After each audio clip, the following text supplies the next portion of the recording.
Good morning, everyone. Still shows loading on my end. There we go.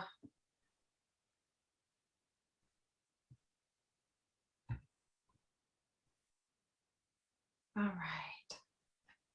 Okay, let me get us shared out.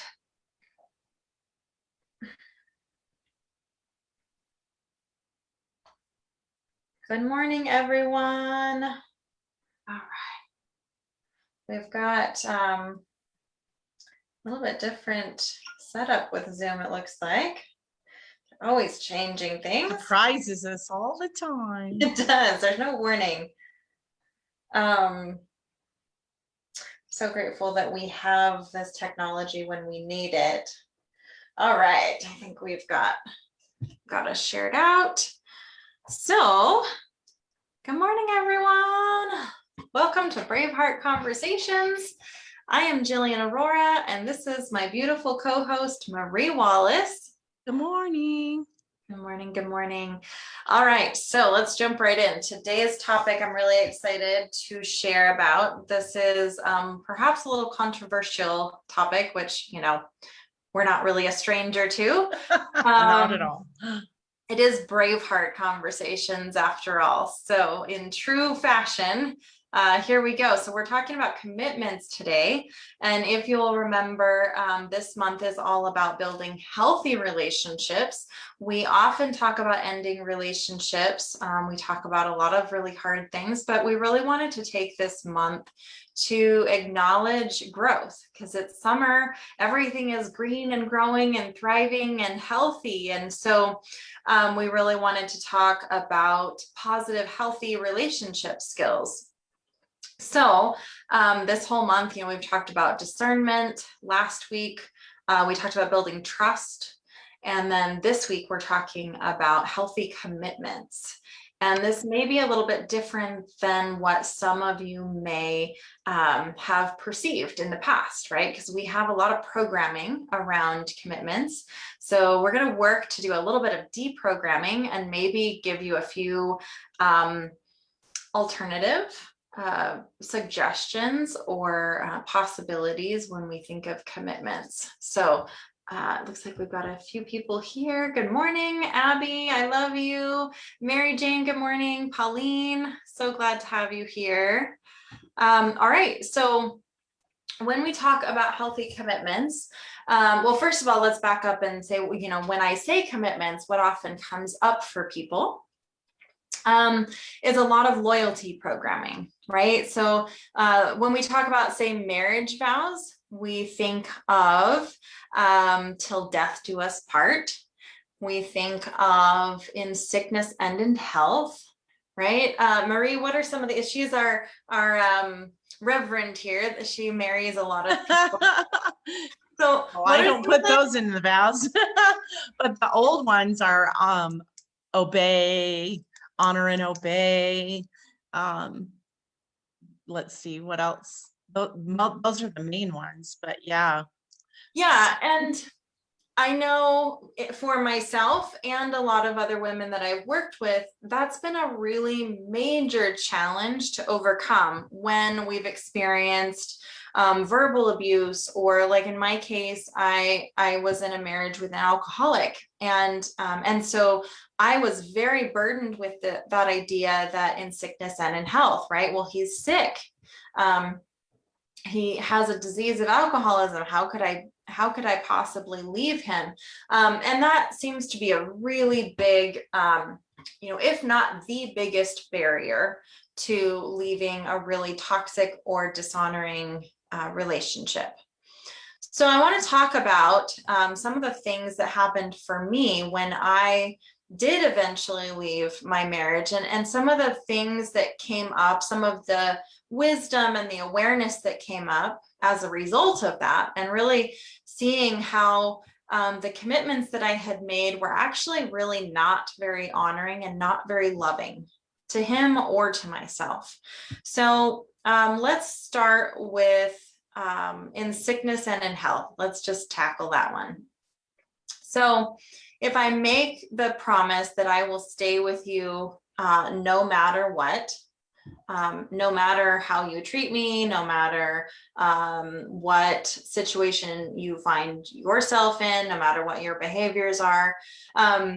We often are labeling that unconditional love. Yeah. This was a big, big key principle for me, because I realized what I was doing was lumping unconditional love in the same category as loyalty. And I don't believe they're the same thing at all. I can love someone and I can still remove my presence. I can love someone and I can still end a relationship. I can love someone and change a relationship. I can say, maybe marriage is not a good fit for us. Maybe a different type of relationship is a better, more loving, honoring fit. And I'm certainly not saying that if someone gets sick, you must leave them. No, of course not. I'm saying it's choice, right? When we remove choice, and when I say, I will unconditionally stay with you, no matter how miserable I am, or you are, or we become, that actually is a very unloving thing to do. It's saying, I will force myself to stay in a situation that doesn't resonate for me. I will force you to stay in a relationship that doesn't feel empowering or nourishing or honoring. And that's the opposite of love. Love chooses the best health of each person, right? So I had to really rewire a lot of my thoughts around unconditional love and loyalty, and what a commitment really looked like that was honoring. And so, I will no longer make a commitment to someone that, regardless of what their health or their situation or their behavior is, that I will stay with them. I'm much more willing to make a commitment that says, I will honor your self-love, or your desire, or your choice to love yourself. And even if that means I'm not with you, even if that means what's most loving for you is for me to be out of the picture, I would want that more than my selfish desire for us to be together no matter what. So I've done a lot of talking. I want Marie to have some time to share on this particular piece as well before we move on.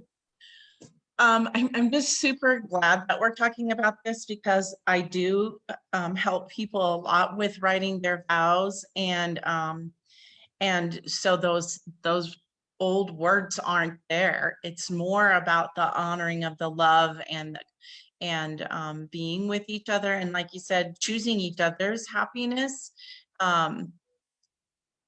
Let's see. The self-love is the most important part, and that's very controversial, because a lot of times people think self-love is conceited, or it's just selfish and it's just thinking about you. But when I honor and love myself, I'm able to give more, and I'm able to be present more, and I really truly want what's best for my partner as well.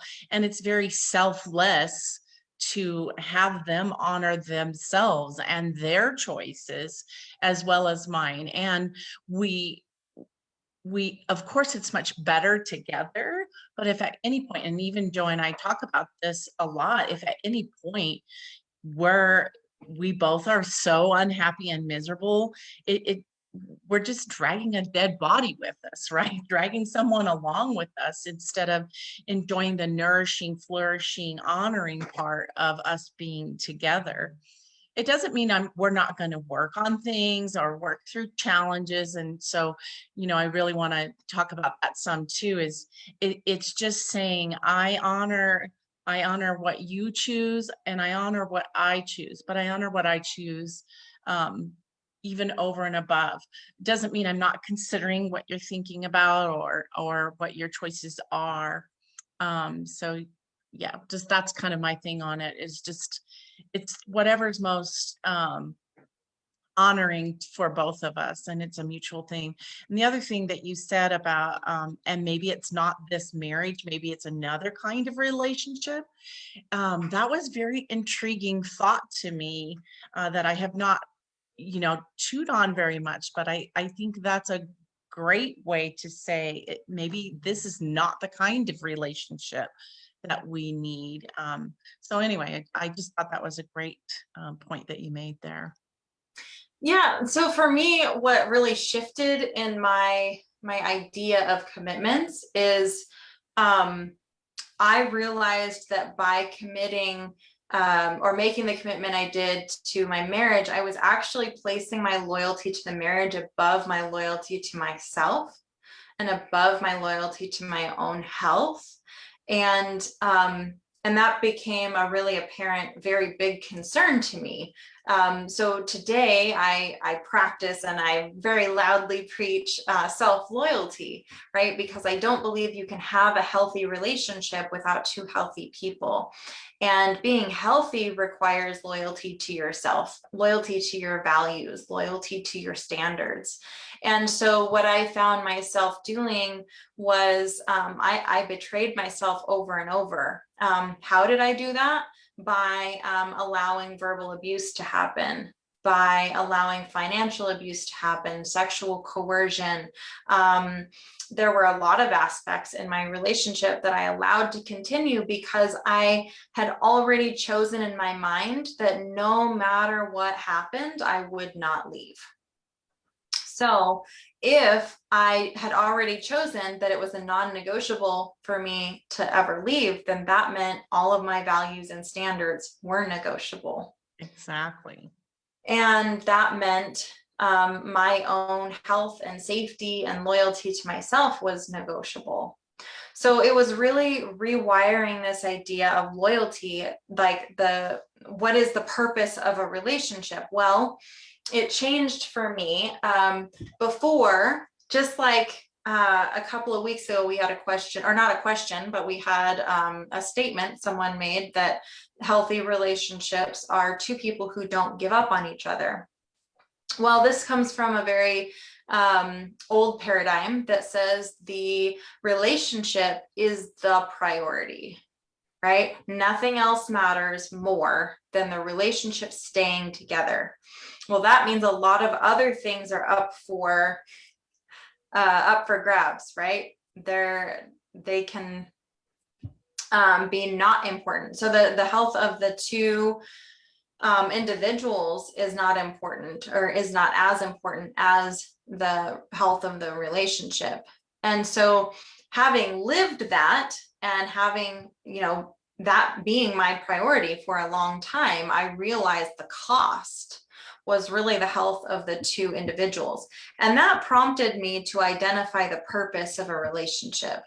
And I really believe that the purpose of a relationship is to empower and enhance both individuals. And if both individuals are not being empowered and enhanced by the relationship, we get to question how the relationship gets to adapt instead of the other way around. Because what I had been doing was molding myself and adapting myself no matter what for the health of the relationship. So this is a big paradigm in commitments that we really get to shift. My commitment is to me first, and I want nothing more than my partner to be committed to himself or herself more than they're committed to me. Marie, do you want to add to that? Oh my goodness, it's so juicy and wonderful. I love the juxtaposition, or turning that back around, or flipping that, not juxtaposition, but just flipping that back around, is because when I come into that relationship healthy, that's where my focus is. And how do I stay healthy? And then I'm working alongside my partner for that to be a mutual, we're both being supportive of each other's health. Whereas where you see, because I've been in a lot of failed relationships, and you see both parties just struggling to stay healthy, whether it's mentally or physically, or just all the things, and we're just dragging each other down instead of lifting each other up. And so just flipping that around, thinking about the health of both of us, makes us focus on what is best for us versus holding on tightly, so tightly to this relationship that we are both miserable. And then we can never be happy, because I've seen people married for 30 years and they were not happy. And I go, I'm pretty sure, and as a reverend, I'm saying this, I'm pretty sure God did not want us to be in these relationships to be unhappy. And he wants us to live a life of she wants us to live a life of fullness and richness. And that's why they've given us this playground, not to drag us into, I guess I got a little excited about that, but mostly it's just going back to your original thing of what is the purpose of this relationship. We've been given these amazing relationships, or we enter these relationships to be fulfilled and flourished and nourished, and not to just drag back to that body that we're dragging. We don't need to drag a body. Yeah, exactly. And I really believe that without two people that are committed to themselves first, you can't really have a relationship that is flourishing. And it's kind of a paradox, because I have found the more that I hold on to relationships like this instead of like this, and they're free to leave. And I guess for those of you listening to audio only, open-handed, like holding on to relationships open-handed instead of with a clenched fist. When they're free to leave, they have choice. That's when true love is there. True love is always birthed out of choice, not out of obligation. So if I am holding on tightly to a relationship and you have to be here and you committed, you promised, that is actually going to breed more resentment and feelings of wanting to run away than if I were to hold that relationship with open hands and their freedom to leave. I want to share an example. Some of you may resonate, may not. I am a huge Outlander fan, and in that show, there's a really great example of exactly what we're talking about today. So just a really quick summary. Basically, there's a woman that gets married in a different timeline. She goes 200 years back. She gets married to a man. They fall really deeply in love. And then he discovers that she's actually married in the future. She came against her will. She didn't realize she was going back in history, and she's been doing everything she can desperately to get back to her future life with her husband that she's already married to. And after finding that, he takes her immediately. He takes her to the place where she can return to her other husband. Mind you, he is madly in love with her. It's heartbreaking. I actually bawled through the whole episode. It was just an amazing So scene. touching. Yeah. It was very touching because it was all about choice. He did not hold on to her. He said, you're free to go. You've been searching. I had no idea that this was happening, and you're free to go, pursue what you wanted. And so he leaves her. Stones were, she was going back through the stones, right? So he leaves her there, and he goes back to his home. He sets up camp, and it's her choice. She sits there deciding what to do. She's been waiting for forever to go back home, right? And she decides that's not what she wants. She wants to stay, and she goes back to him. And it was such a touching scene because there wasn't any ownership. There wasn't any force or manipulation. It was complete choice. He said to her, I don't care how much I love you and I want you, but you're free to pursue what you want. And that actually comes up multiple times in that show, where he he says, you know, you're free to do whatever you want, if you don't want to stay. And that's something that I think is missing from a lot of relationships, because there's a lot of coercion and manipulation, and um, it comes from insecurity, right? Because we're so afraid of not being chosen. We're so afraid of our own, you know, fears of being unlovable. And it was just such a beautiful scene to be able to put himself away and his own desires away, for her. Basically what we're talking about, he wanted her to be committed to herself more. He wanted her to love herself more, whatever she chose. And so Well, that's so beautiful. I mean, like, so that's touching for me. And in the ways that, because when she does return, or when she did return, she's fully present and she's fully there with him and for him, and because she had chosen herself in that situation, right? And she really thought about what she wanted, and so she's fully there. And that's that um mutual honoring of each other, right, in that moment. So I don't know, I just wanted to share how more fully present she is, because she did make that choice herself, and she didn't come out of obligation or come out of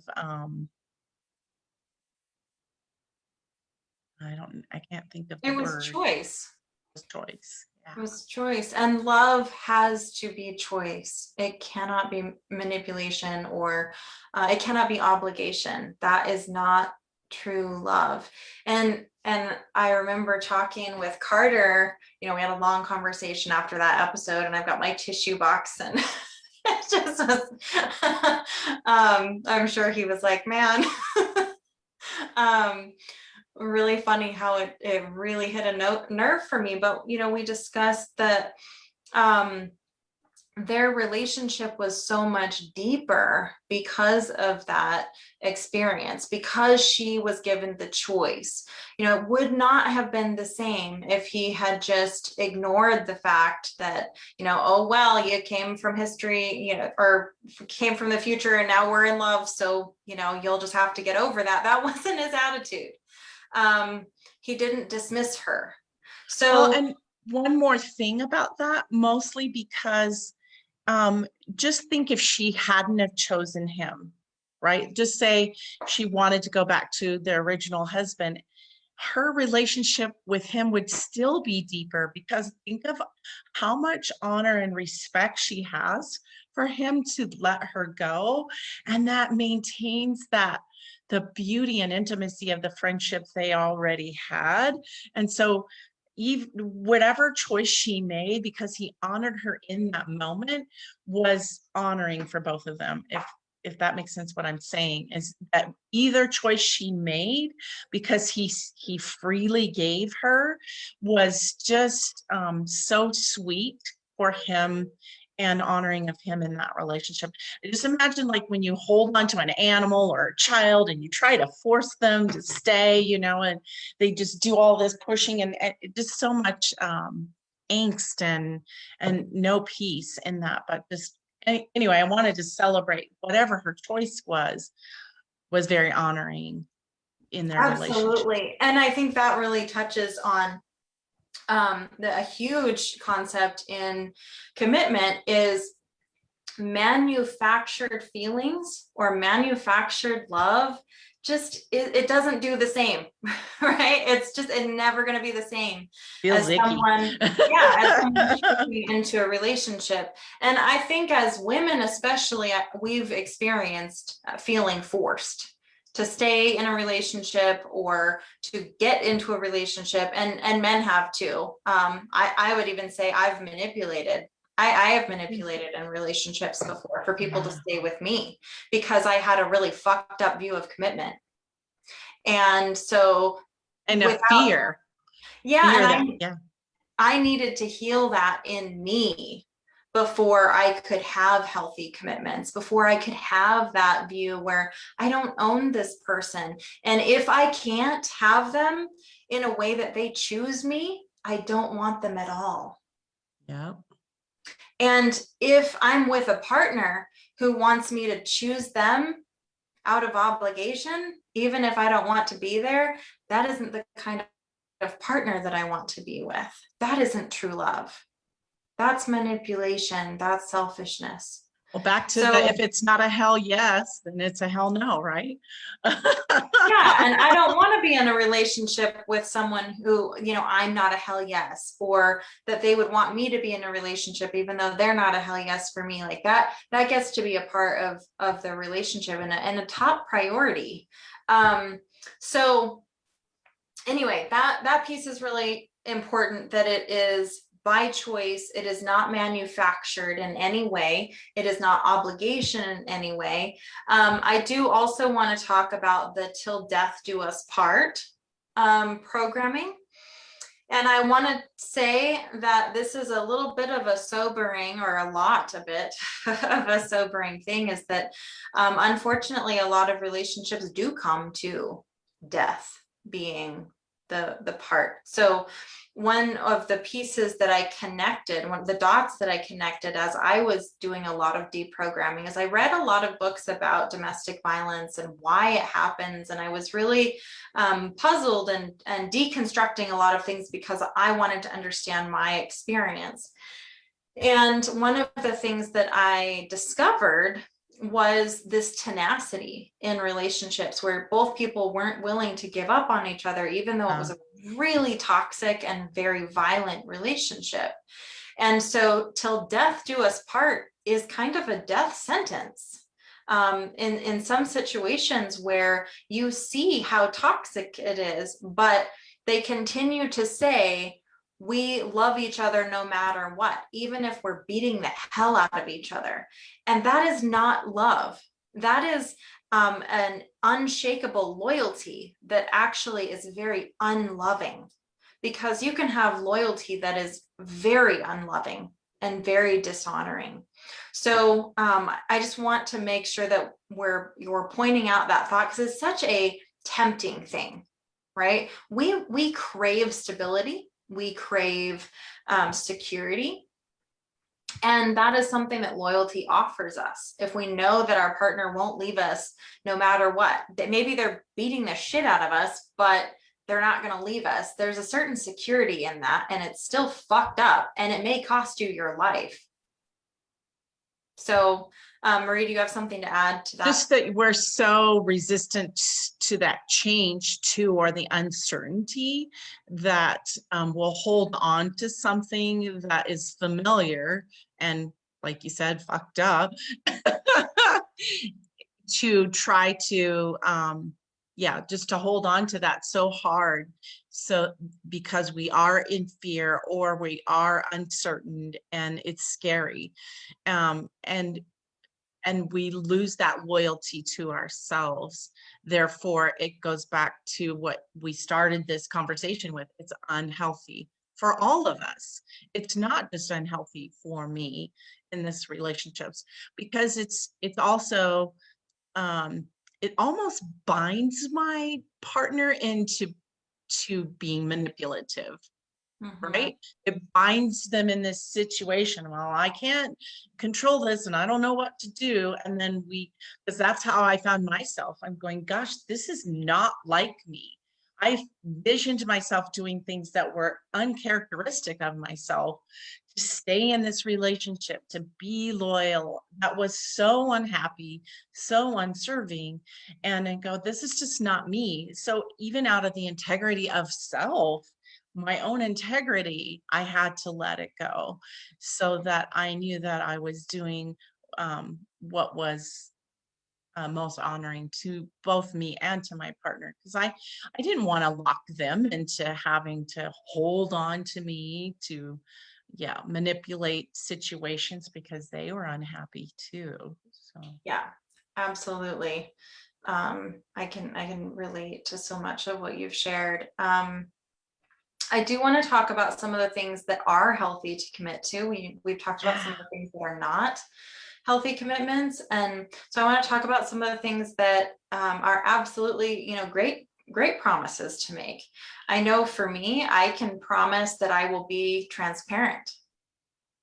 I can Open and honest. promise, yeah, I can promise that I will be honest. I can promise, I can promise my own self-care, which, you know, maybe offhand because of our programming that, you know, first thought, maybe that's selfish. But I think that that is actually the most loving thing that we can do for anyone, because if I'm not taking care of myself, I really can't love anyone well.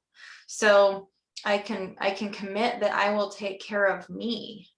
I can commit that I will be true to me and true to my values, and that is love to everyone. And to have the hard conversations when that's not happening. Yes. That's a hard promise to make, but I think that's one of the most crucial promises to make, is that I will, this came up with my grandson, last week, and basically it was, when I say yes, I can do that.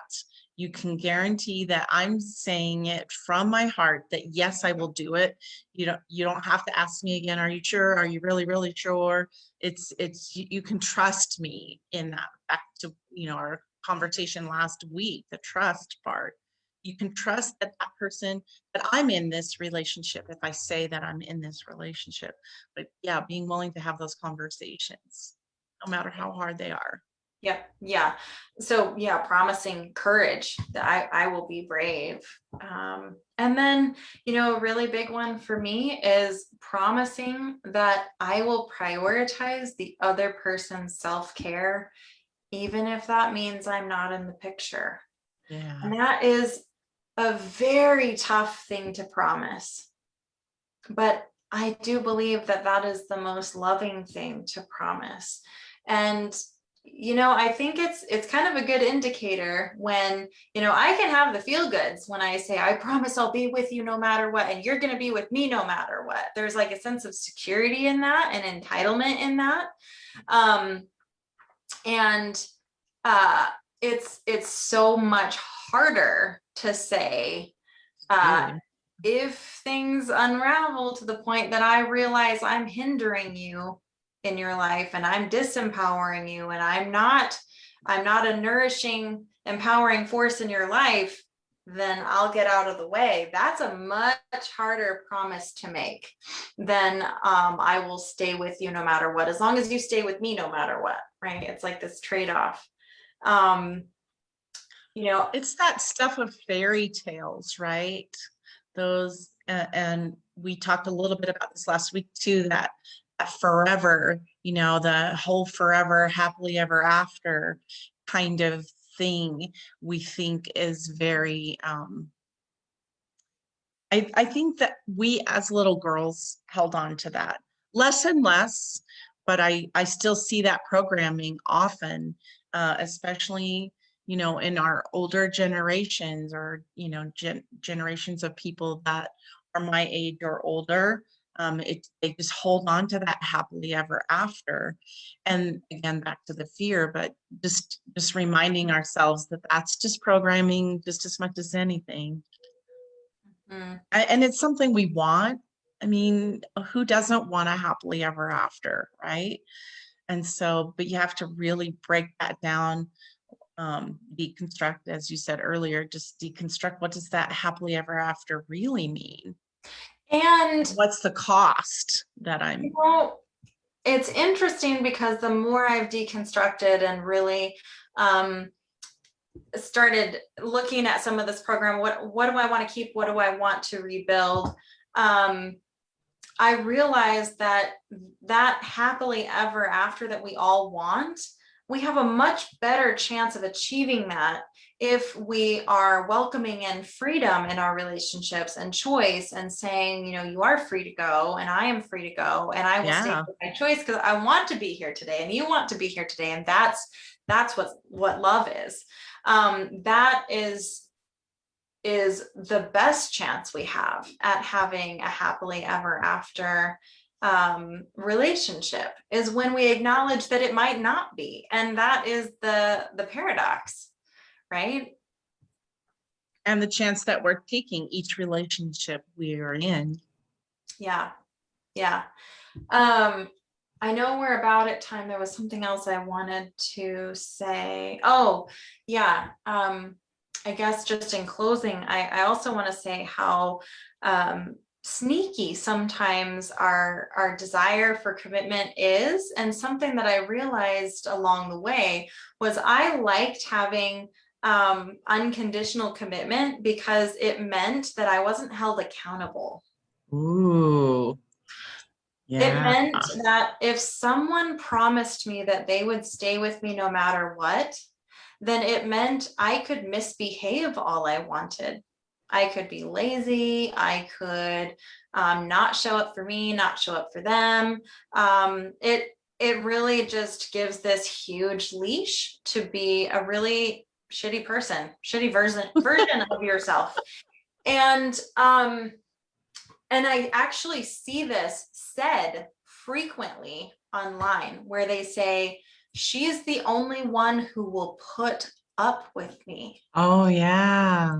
Or he's the only one who will put up with me. I do hear that a lot. This is toxic. Really toxic. I don't want a partner who puts up with me. Fuck that. I want somebody who's willing to hold me accountable and say, you can do fucking better than that. And if you aren't going to love yourself to the degree that I know that you can, you know, I'm not going to be patient and wait around for you to just fuck off and be a horrible person to me and to yourself and to everyone else. No, I won't wait for that. Nope, I won't be patient while you behave inappropriately. Nope, I value myself and you enough to hold you accountable. So this is a really big paradigm shift that I don't want someone to put up with me, and I don't put up with partners either. So I want someone who doesn't feel they're putting up with me, but actually feels that they are honored to be with me and that they're proud to be with me because of the level of integrity that I hold for myself and for everyone else.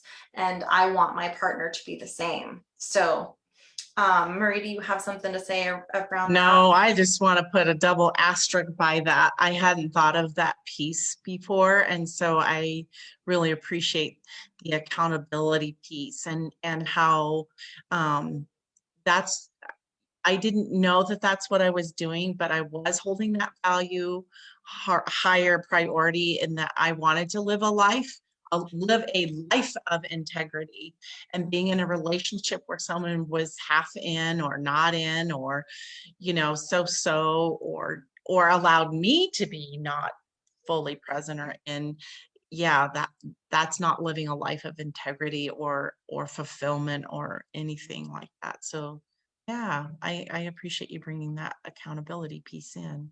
Yeah, and I think, just like I had to rewire, what is the purpose of a relationship, right? It isn't to Yeah. put up with each other. It isn't to cut each other slack. It's to Or be tolerate. Yeah, yeah, it's not, I don't want someone tolerating me. me Um, either. some of the most empowering words I've ever heard where, you're allowed to be in your pity party however long you want, or, they're not kind words. They're empowering, their choice, freedom words. There's reminding me that I have the power to change what I'm doing and who I'm being. And that's what I want in a partner.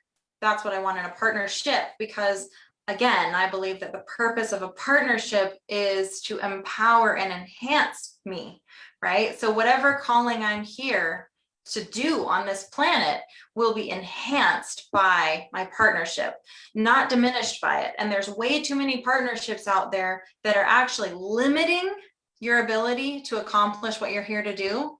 Then there are relationships that are building you up and helping you accomplish what you're here to do.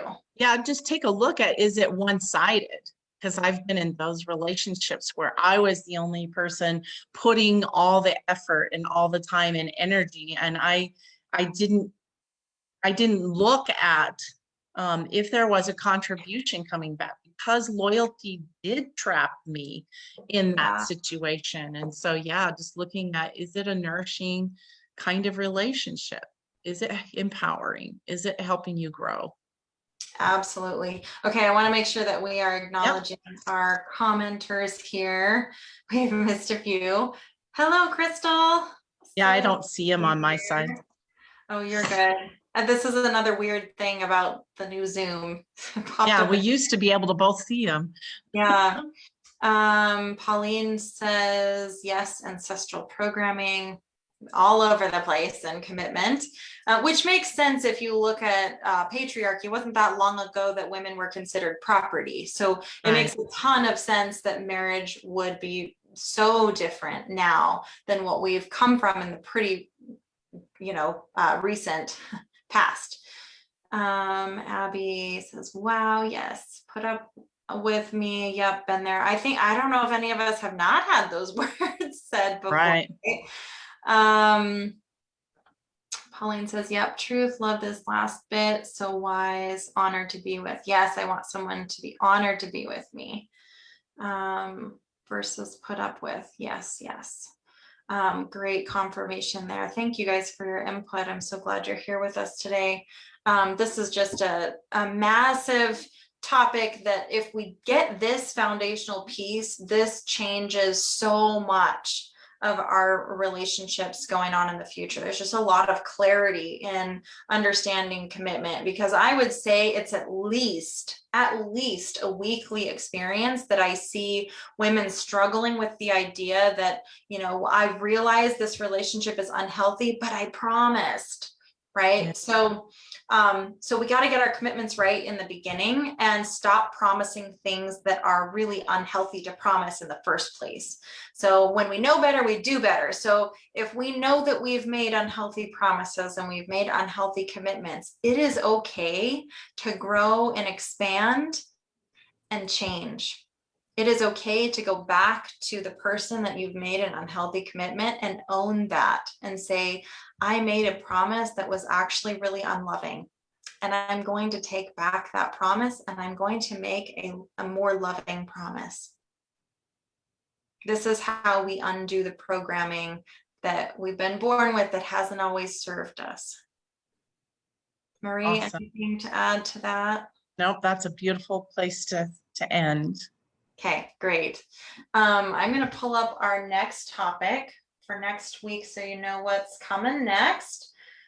Again, thank you so much for participating in this conversation. We're really glad to have you here. Love it. Yeah. Next week, we are talking about non-negotiable standards. So this is going to be a great follow-up, because just like we talked about this week, either your standards are non-negotiable or your relationships are. You have to pick one. So you have to be willing to let go of one if they are in conflict. So that's going to be a really juicy, deep conversation next week. You can find us every Thursday morning in our group Braveheart Conversations. You can find any of our past podcast episodes there. You can find conversations. You can ask questions there. We're on lots of different podcasting platforms you can find us on. You can email me if you have any questions. You can email either of us individually. My email is defytheaverage@gmail.com, or Marie@marieschool.com. Yeah. We welcome any of your questions or comments, or if you have a topic you'd like us to discuss, you're welcome to suggest that as well. Other than that, we have a retreat coming up. If you would like to continue deconstructing some of these beliefs in a much more intense way, Warrior Goddess retreat is coming up in September, right around the autumn equinox. Should be a really just magical experience. It's going to be all about feminine energy and how we can be a fierce feminine goddess. Yay. And that we don't, we've had a lot of programming around being soft, that feminine energy has to be soft and gentle. And there's a lot of programming that's still clinging to that thought. So I'm really excited to unleash Warrior Goddess. The retreat is going to be phenomenal. So if you want more information, please go to jillianaurora.com/Warrior Goddess. You can also just click on signature programs on my website, and you can find it that way as well. So with that, I will leave you until next week. I hope you enjoy the sunshine out there, enjoy your summer, and appreciate all of the green growing things. I know I will. See you next week. Bye. Have a good week. Bye.